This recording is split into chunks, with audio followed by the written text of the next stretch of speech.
చంద్రబాబు నాయుడు దగ్గరికి వెళ్ళి 50 కోట్లు ఇస్తామని గుంటూరులో ముగ్గురు ఇచ్చారట, 50 కోట్లు ఒకడికే టికెట్ ఇచ్చాడు. అది ఇన్వెస్టిగేషన్ చేయిస్తాను సిబిఐ ద్వారా. నా దగ్గరికి వచ్చి మీరు 50 కోట్లు ఇస్తారా, నేను నిలబడతాను అంటున్నాడు ప్రతి ఒక్కరు.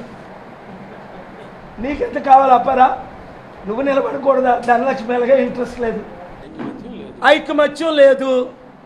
బీసీలందరూ వాళ్ళు ఇంకోటికి అమ్ముడుపోయారు. చూడు, పవన్ కళ్యాణ్ వెళ్ళి చంద్రబాబు పార్టీలో చేరిపోయాడు అని తిట్టి. అంటే నేను రెడ్లకు వ్యతిరేకను కాను, క్యాస్ట్ల గురించి మాట్లాడను, కమ్మాస్కి వ్యతిరేకను కాను, వారందరూ నా మిత్రులే. కానీ మరి కులాలకు మతాలకు అతీతంగా అంబేద్కర్ ఆశయాలు నెరవేర్చాలి కదా. నేను బీసీ కాపురని ఎప్పుడైనా చెప్పుకున్నానా? ఇన్ని సంవత్సరాలు దళితుల అమ్మాయిని పెళ్లి చేసుకున్నానని ఎప్పుడు చెప్పుకోలేదు. మీరు ప్రశ్న అడిగితే మీ కులం ఏంటని చెప్తున్నాను, ఇప్పుడు ఉత్తరం జవాబు ఇస్తున్నాను. తప్పే ఉంది? జాబు కావాలంటే బాబు కాదు కావాల్సింది.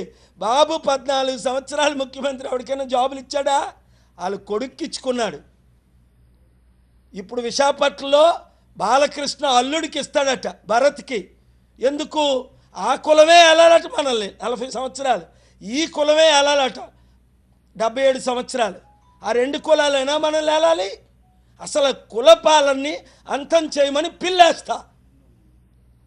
ఒక కుటుంబంలో ఒకరికంటే ఎక్కువ ఎమ్మెల్యే ఎంపీ ఉండకూడదని చంద్రబాబు, హరికృష్ణ, బాలకృష్ణ, ఈ కృష్ణ, పురంధేశ్వరి, ఇంకా పేర్లే తెలియదు. ఇప్పుడు ఎవడు మనవడు పుట్టాడట, భరతో విశాఖపట్నం ఎంపీ అట. ఏం చేస్తావు?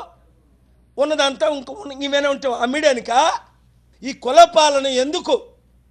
అంబేద్కర్ పాలన కావాలి, గద్దరన్న పాలన కావాలి, బహుజనుల పాలన కావాలి. చెప్పాను కదా 100 సార్లు అని చెప్పుంటాను. బీఎస్పీ ఆర్ఎస్ ప్రవీణ్ తొత్తుగా అమ్ముడుపోతాడని. ఇప్పుడు అమ్ముడుపోయాడా లేదా? ఏ కేసీఆర్ని 10 సంవత్సరాలు తిట్టాడో, 8 సంవత్సరాలు, అదే కేసీఆర్కి అమ్ముడుపోయాడు. చూసుకోండి మీరు. నేను తప్ప 2008లో పార్టీ పెట్టాను, 2009, 14లో పోటీ చేయలేదు, 2019లో 1 వీక్ 1 మంత్ ఉంది టైము. ఇప్పుడు సీరియస్గా 4 సంవత్సరాల నుంచి మీ మధ్య తిరుగుతున్నాను. గెలిపించుకుంటారా? బాగుపడతారు. ఒకరు 100 మందికి చెప్తారా? బాగుపడతారు.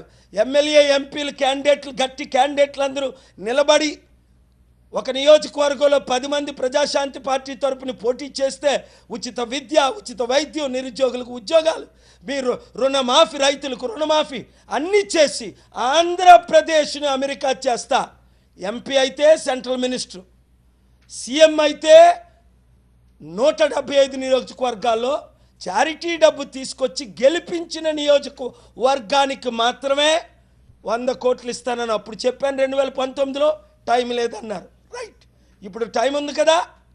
ఇప్పుడు ఎలక్షన్ పోస్ట్పోన్ చేయించాను కదా. ఇప్పుడైనా మన తెలుగు సత్తా చూపించొద్దా?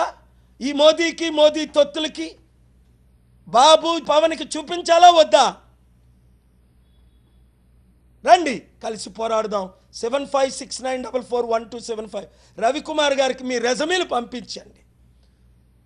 ఎమ్మెల్యే క్యాండిడేట్లు, ఎంపీ క్యాండిడేట్లు రెజమీని తెలంగాణ నుండి, ఆంధ్రప్రదేశ్ నుండి పంపించండి.